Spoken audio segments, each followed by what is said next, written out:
Bona nit, Tiana. Com esteu?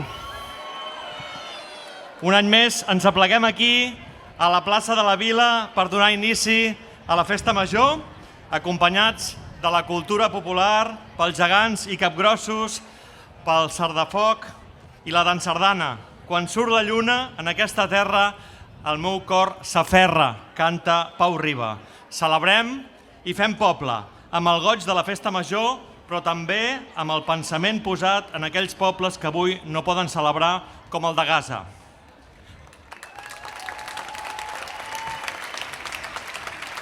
Som un poble amb valors, com els que projecta l'esport femení i com els que projecta la pregonera d'enguany, l'Anna Cruz, una estrella del bàsquet, veïna de Tiana des de fa uns anys. Anna, benvinguda, tot teu, visca Tiana i visca la Festa Major.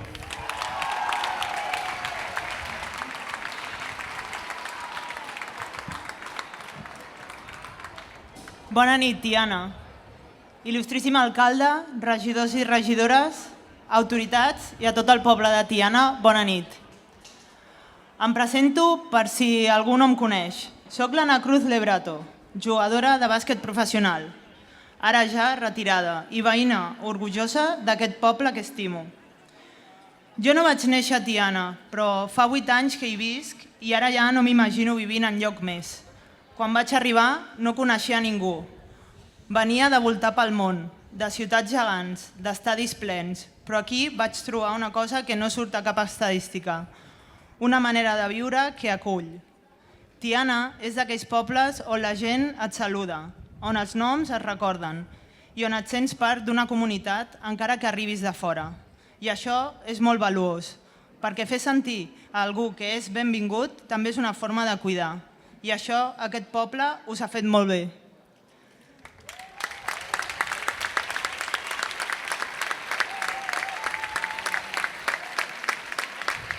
D'alguna manera, em sento hereva del llegat dels grans esportistes que han omplert les pàgines de la història del poble, com Carles Cardús, Xavier Aguado o Jordi Marí, pregoners també de les festes majors anteriors com jo ho soc avui, o del xèrif Manel Comas, compromès amb el poble. Perquè Tiana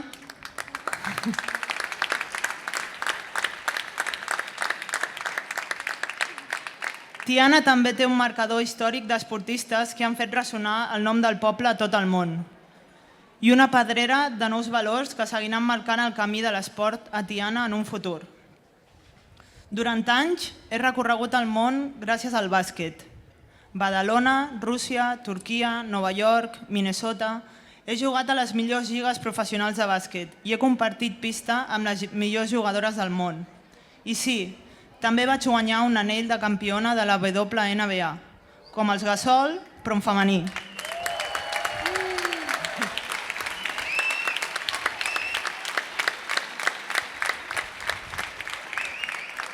Però personalment penso que encara té una mica més de valor, perquè ser dona en el món de l'esport vol dir començar el partit amb el marcador en contra. Vol dir haver de demostrar el doble. Vol dir entrenar en pitjors instal·lacions. Vol dir tenir menys eines, menys recursos, menys sponsors, menys pressupost, menys reconeixements i tot i així seguir lluitant pels teus somnis.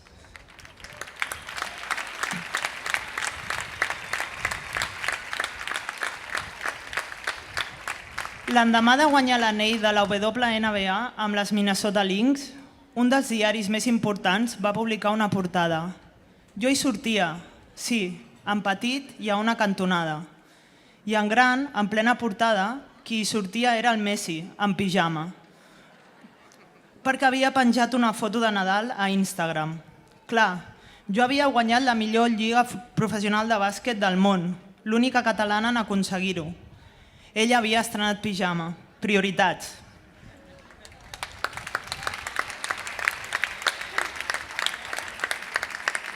Però sabeu què? No em va sorprendre. Perquè ser dona en el món de l'esport i en tants altres encara significa massa sovint ser petita a les portades però gegant a les pistes. Això no m'ho invento, va passar.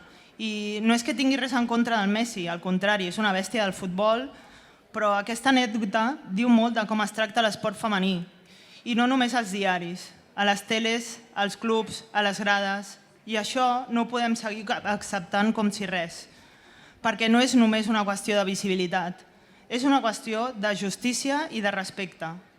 El bàsquet m'ha ensenyat que l'èxit no és una foto a la portada, sinó tot el que hi ha darrere.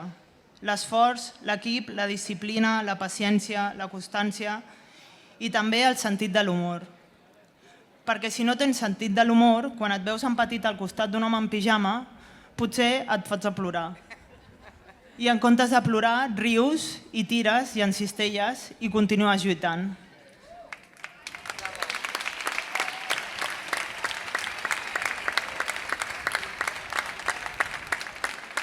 I aquest és el missatge que vull deixar a totes les nenes i joves de Tiana. No us deixeu fer petites. No abaixeu mai el to per fer sentir còmodes als altres. I si un dia us diuen que no podeu, responeu amb un somriure i un triple.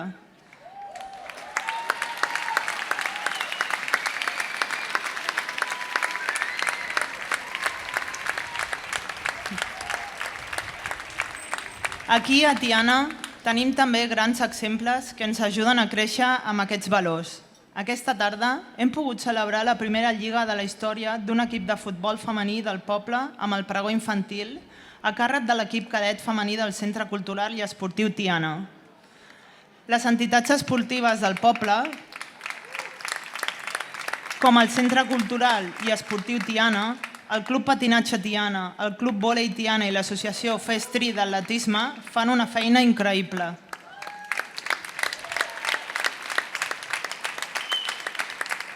Feina que va molt més enllà del resultat al marcador i als podis. Parlo de la feina educativa, social, comunitària. Fan créixer infants i joves amb valors, en equip, amb respecte i amb il·lusió. Des d'aquí vull donar les gràcies a totes les persones que ho fan possible. Entrenadors, voluntaris, famílies i esportistes de totes les edats. L'esport és també salut. Quan fem esport guanyem energia i també felicitat. Per això, aquest pregó vol ser una crida a tothom, grans i petits, perquè incorporin l'activitat física a la seva vida diària, als parcs, a l'entorn natural del que estem envoltats, la serralada de Marina o a les escoles. No cal ser campions olímpics. Cada pas compta i cada esforç suma. I ara sí, no m'allargo més. Gràcies per escoltar-me, gràcies per ser aquí i gràcies per fer-me sentir part d'aquest poble que, tot i no haver-me vist néixer, m'ha vist créixer d'una altra manera. Us desitjo una festa major plena d'alegria, de retrobaments, de música de llum i sobretot de comunitat. I recordeu, encara que ens facin petites a les portades, nosaltres seguirem jugant gran. Visca l'esport, visca Sant Cebrià i bona festa major, Tiana!